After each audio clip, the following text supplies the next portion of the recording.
لن يصلح آخر هذه الأمة إلا بما صلح به أولها. ونصلي على رسوله الكريم. محترم دوستو بھائیو، عبدالوارث گل صاحب کے حوالے سے میں نے کل ایک ویڈیو اپلوڈ کی، جس کے نتیجہ میں مجھے کل ایک ان کے نمائندہ کی طرف سے دھمکی امیز کال آئی.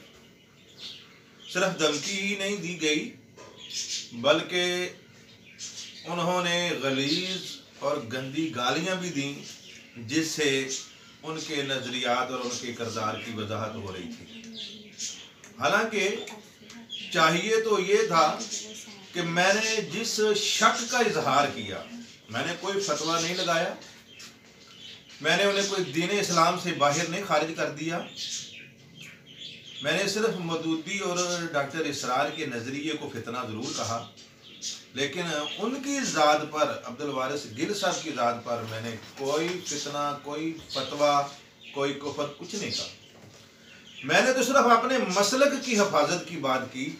میں نے کہا کہ مجھے لگتا تھا کہ یہ بندہ اہل حدیث ہے، لیکن میں نے درس سننے کے بعد یہ محسوس کیا کہ یہ بندہ اہل حدیث نہیں، یہ ڈاکٹر اسرار تنظیم اسلامی کا نمائندہ ہے.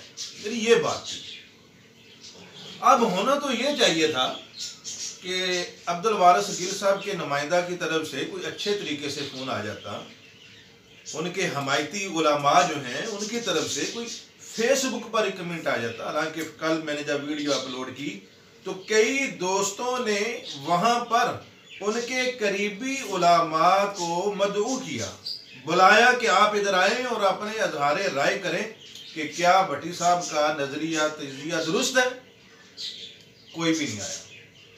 چاہیے تو یہ تھا کہ عبدالوارث گل صاحب اور ان کا نمائندہ یہ وضاحت کر دیتا، یا ایسی ویڈیو اپلوڈ کر دی جاتی کہ جس میں وہ کہتے کہ بھائی الحمدللہ میں اہل حدیث ہوں، میرے اس بھائی کو سمجھنے میں غلطی لگی ہے، تو میں بالکل اہل حدیث ہوں، میں ڈاکٹر اسرار کے غلط اور گمراہ کن نظریات کا نمائندہ نہیں ہوں، میں ان کی طرف سے کوئی مبلغ نہیں ہوں.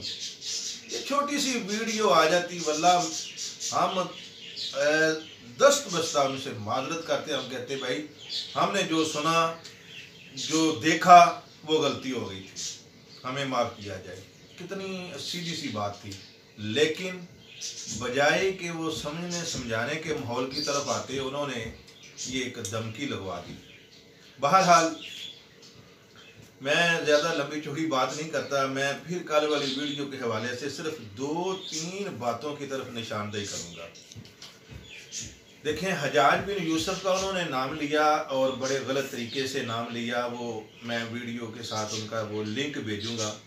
بدنام ترین شخصیت کہا اس کو، اور بدنام ترین شخصیت حجاج بن یوسف کو وہ لوگ کہتے ہیں، اور آج 1400 سال تک جن کو تکلیف ہے، جو حجاج بن یوسف کو گالیاں دیتے ہیں، وہ پتہ کون لوگ ہیں؟ وہ روافض ہیں، شیعہ ہیں. کوفہ اور بصرہ یہ ان کا مرکز تھا، روافض شیعہ کا، اور یہ ہمیشہ وہاں پر فتنے، فساد، لڑائیاں، جھگڑے، کسی بھی خلیفہ کو آرام سے نہیں بیٹھنے دیتے تھے. یہ حجاج بن یوسف وہ واحد حکمران ایسا آیا، ایسا گورنر آیا کہ جس نے ان کی ایسی ٹھکائی کی کہ اس دور میں تو جو ہوئی ٹھکائی، اس ٹھکائی کی آج 1400 سال کے بعد بھی چیخیں، ان کی آوازیں، تکلیف کی آوازیں آج بھی سنائی دی جا رہی ہیں. تو میرے بھائیوں، ان روافض کی ہمیں ہم نمائی تو نہیں کرنی چاہیے نا. ہمارا تو یہ کہنے کا مقصد ہے، خلافت بنو امیہ یعنی حضرت امیر معاویہ رضی اللہ تعالیٰ عنہ کی خلافت کو لنگڑی، لولی، ٹوٹی پھوٹی یہ لفظ استعمال کرنا یہ اہل سنت کے لائق ہی نہیں ہے.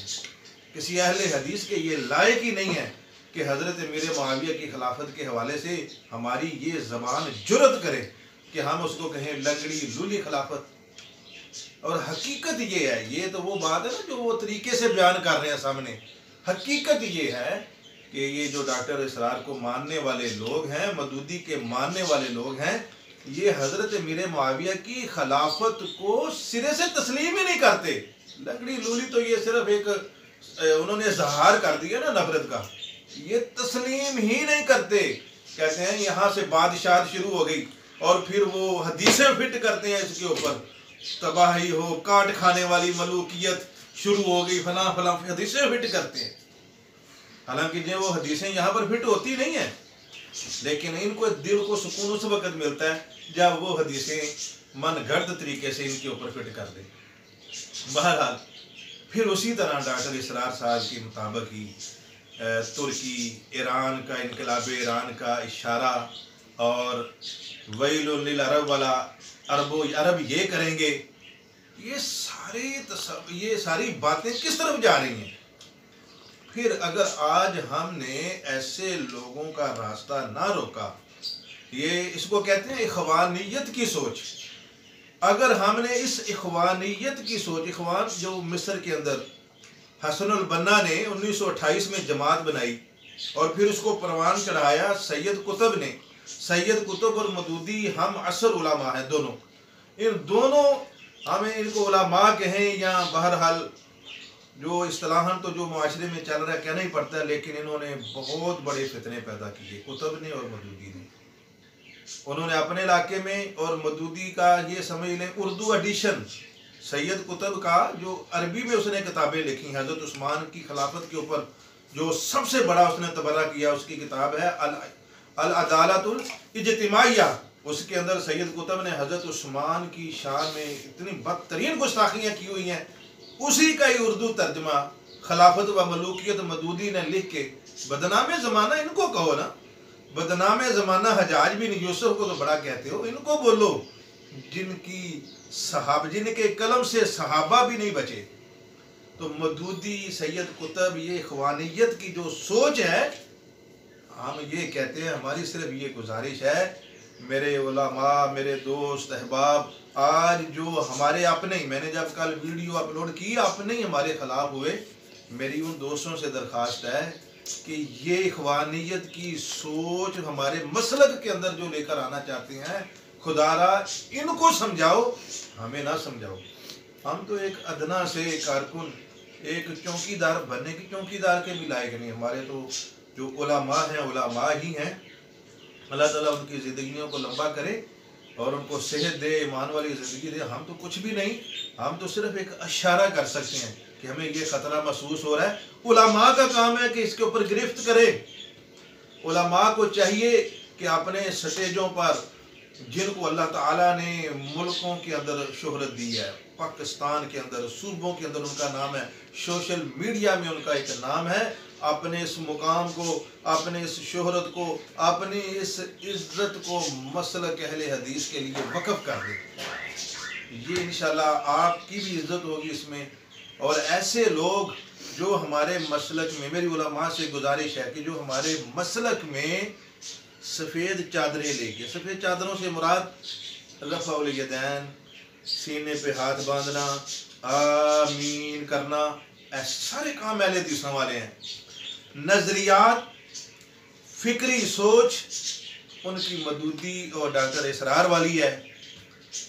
اگر ہم نے ان کا راستہ نہ روکا تو پھر کل کو یہ نہ کہنا کہ جی یہ مرزا جہلمی پیدا ہو گیا ایک اور، پھر نہ کہنا سعد جہلمی صاحب جیسے لوگ نکل رہے ہیں ہمارے مسلک سے۔